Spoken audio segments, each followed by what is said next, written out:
सिद्धि की शादी के बाद वो ससुराल चली जाती है। पीछे रह जाती है भाभी रानी। सिद्धि के ससुराल जाते ही भाभी कहती है, अरे वाह जी वाह, सारे कपड़े मेरे। हाय रे पैंट, अरे वाह वाह, मजा आ जाएगा। अरे ये सिद्धि की अलमारी के सामने खड़े होकर क्या बड़बड़ा रही है? जाकर देख मेहमानों को विदाई की मिठाई मिली कि नहीं। अब हाँ माँ जी, क्यों नहीं, लेकिन पहले कपड़े तो बदल लूं। अब रानी आ जाती है सिद्धि के उन कपड़ों में जो वो ससुराल जाने से पहले घर छोड़ जाती है। अरे रानी, कुछ दिन रुक जाती। अरे ये तो सिद्धि बिटिया को मैंने ही दिया था, बड़ा ही फबता था उस पर, तुझ पर तो कुछ खास नहीं लग रहा। अब वो ना मेरे सारे कपड़े गीले थे तो सोचा पहन लूं। वैसे भी सिद्धि को कौन सा भी पुराने आउटडेटेड कपड़ों को पहनना है। वैसे भी ये सूट तो मैंने तभी पहना था, वैसे खास है भी नहीं ये। हाँ ठीक है, लेकिन ना मेरी सिद्धि पर तो जमता था। सारे मेहमान चले जाते हैं और सिद्धि ससुराल से मायके पहली बार आती है। अपना घर, अपना कमरा, अपनी अलमारी। ये बोलकर जैसे ही सिद्धि अलमारी खोलती है तो सामने उसके कपड़ों की जगह कुछ और ही रखा होता है। माँ, ओ माँ, जरा कमरे में तो आना। सास और रानी वहां पहुंच जाते हैं। रानी ने पहनी होती है सिद्धि की जींस और टी शर्ट। अरे भाभी, ये क्या?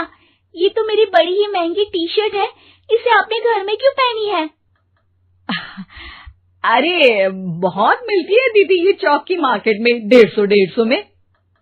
ओ भाभी प्लीज, ये एरोपोस्टल है, 2000 की एक टी शर्ट। ओह, 2000 में तो दीदी 4 साड़ी आ जाए। अब क्या बोलूं? भाभी, ये मेरी अलमारी में छोटू के कपड़े, तो मेरे कपड़े कहाँ हैं? मेरी अलमारी में? अब दीदी आपको कौन से पुराने कपड़े पहनने थे? माना भाभी, लेकिन मैं जब घर आती तो यही सब पहनती ना। अरे तुम तो बड़ी कंजूस हो दीदी। खैर, वक्त आता है जब सिद्धि ससुराल के लिए रवाना हो रही होती है। अरे रानी, अंदर से सिद्धि का गिफ्ट ले आ, लड़की पहली बार ससुराल से मायके आई है। रानी अंदर जाती है और एक सिंपल सी साड़ी लेकर बाहर आ जाती है। ये लीजिए माँ जी। सास बेटी को गिफ्ट देकर ससुराल भेजती है। अगले दिन रानी एक सुंदर सी साड़ी पहनकर सामने आती है। अरे रानी, ये तो वो साड़ी है जो मैंने सिद्धि को देने के लिए दी थी जब वो ससुराल ले जाती, लेकिन ये तूने कैसे पहन ली? अरे माँ जी, ये साड़ी तो मुझे बहुत पहले से ही पसंद थी, लेकिन चिंता ना करिए, मैंने सिद्धि के लिए भी अच्छी सी साड़ी दी है। हाँ। तभी सिद्धि का फोन आता है। क्या माँ, कुछ अच्छा तो दिया होता ससुराल ले जाने के लिए। अरे पहले दिखा दिया होता। ये चमकते हुए पैकेट में नौकरानी वाली साड़ी मत दिया करो माँ। अरे बेटे, वो तेरी भाभी ने ना गलती से उससे पैकेट बदल गया। हाँ, मैं कल ही तेरे भाई के हाथ से तेरा वाला पैकेट भेज दूंगी। अरे रहने दो माँ, आई एम श्योर भाभी ने अभी वही साड़ी पहनी होगी जो तुमने मेरे लिए रखी थी। तुम तो समझ नहीं पाई उनको।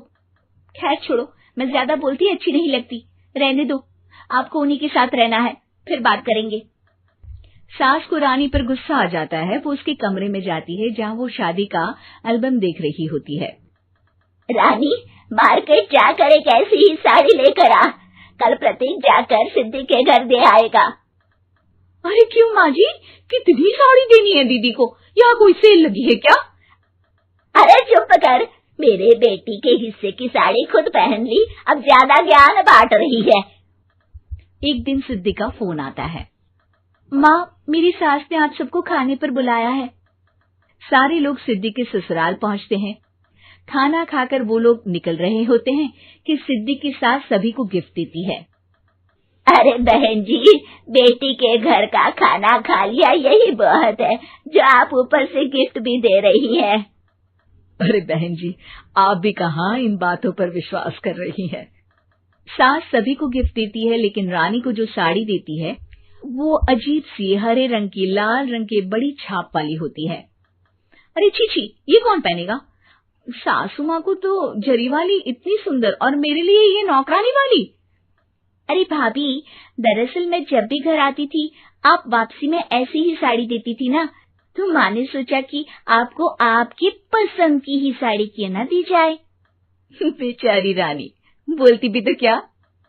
सिद्धि और सास रानी का चेहरा देखकर हंसने लगती है, तो रानी समझ जाती है कि अपने ही बिछाए जाल में वो फंस चुकी है।